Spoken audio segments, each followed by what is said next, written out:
Hello, I'm Dr. Richard Harris, and welcome to Supplement Saturday, a 5 minute-ish or less hot take on some of our favorite supplements. And we're still in our workout series. So what we're talking about today are branched chain amino acids. So these are amino acids. They are the building block of protein. We're talking about leucine, isoleucine, and valine.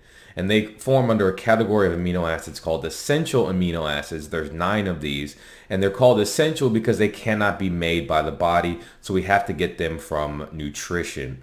Now, these amino acids are very abundant in your meat sources and also some of your vegan protein sources.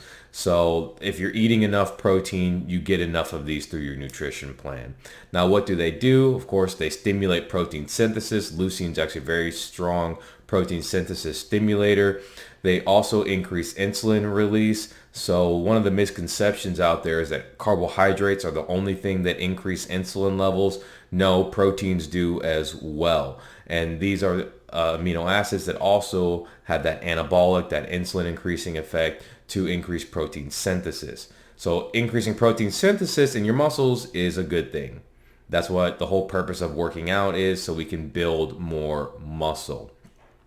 They're also precursors to glutamine. Glutamine is the most abundant amino acid in the blood. I love glutamine. It's very good for the gut. Our gut cells love glutamine, using it for energy.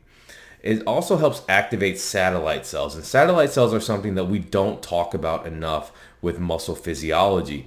Satellite cells surround the muscles, and they actually secrete trophic factors and growth factors.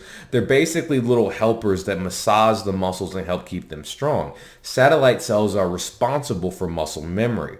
So when people talk about, yeah, I took some time off, but I came back and I was able to get back quickly where I was before, that's because of these satellite cells. They're really fascinating, and leucine's been shown to stimulate satellite cells. Another reason why I love leucine is I'm a keto guy, and leucine is the only ketogenic amino acid, meaning it can be completely ketogenic. There are other ones that can be turned into ketones and glucose. Leucine is a completely ketogenic, and as a keto guy, especially because I'm working out fasted, I like leucine in my pre-workouts to help boost my ketone levels while I work out so I can generate more energy. Now, a little bit of these BCAAs can go a long way. You don't need much of them, again, because most of our diets are ripe with these things. And so this is not something that I actually seek. I don't take a BCAA supplement. There is some leucine in the pre-workout I take, which I'm okay with. Most of these you'll see in the 2-1-1 ratio. So they'll have usually 3 grams of leucine and then 1 gram of isoleucine, 1 gram of valine. Valine actually in animal studies helps with decreasing tryptophan, which is made into serotonin, so it can help prevent some of the fatigue associated with workouts. And isoleucine's been shown to inhibit fat uptake into cells for fat synthesis, so to be fat burning. But these things that we see at the cellular level don't necessarily translate. The studies don't really show benefits for athletic performance or strength or fatigue or soreness. So the caveat here is that if you're eating enough protein, which if you're exercising, you're probably eating enough protein, then these things probably aren't going to help you. Even if you're working out in the fasted state, they're not, and that's why I don't take a specific BCAA supplement. But I thought I want to come in here and talk about them because it is something that you do see a lot. Now, if you're not getting enough protein in your nutrition plan, eat more protein, and you may need to supplement for a while before you're able to increase your protein intake, and that's when it may be useful. The other thing I want to talk about today is another amino acid that you'll see in products, and that's taurine. So taurine is actually in the pre-workout I take. I use NutriBio stimulant-free pre-workout because I love NutriBio. Number one, I've been using them for years. Number two, I use exogenous ketones, drinkable ketones, and so I use that for my caffeine. And I don't like the amount of caffeine that comes in a lot of pre-workouts. For me, I limit my caffeine intake to 200 milligrams a day max. Some of these pre-workouts have 300, 400 milligrams of caffeine. I'd be wired. So taurine is another amino acid. It's really cool because it has antioxidant properties, insulin sensitizing properties. So it helps our bodies process sugars better. That's insulin sensitivity. It's anti-inflammatory, antioxidant.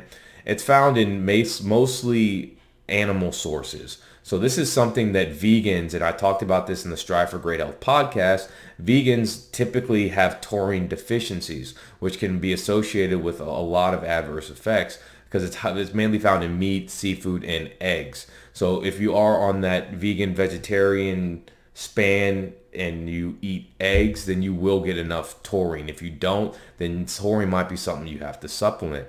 It stabilizes cell membranes, and high concentrations of taurine are found in the memory centers and movement centers of the brain. So that's very important. I like my memory intact. In the muscles, it works by decreasing oxidative stress. Oxidative stress is a process by which we generate something called free radicals. Free radicals have free electrons, and they pull electrons from DNA or other proteins, which damages them and then causes dysfunction. So it decreases oxidative stress, and the muscle studies show that it increases calcium levels, which increases muscle contractions. So you have stronger contractions. There's also some evidence that it may increase the amount of energy we burn through sugar burning, or what we call glycolytic pathways, and this may prevent lactate accumulation. Some studies show it improves athletic endurance. It may increase growth hormone after working out, and growth hormone helps our muscles actually grow. That's a signal. That's why it's called growth hormone. And it increases fat burning during workouts.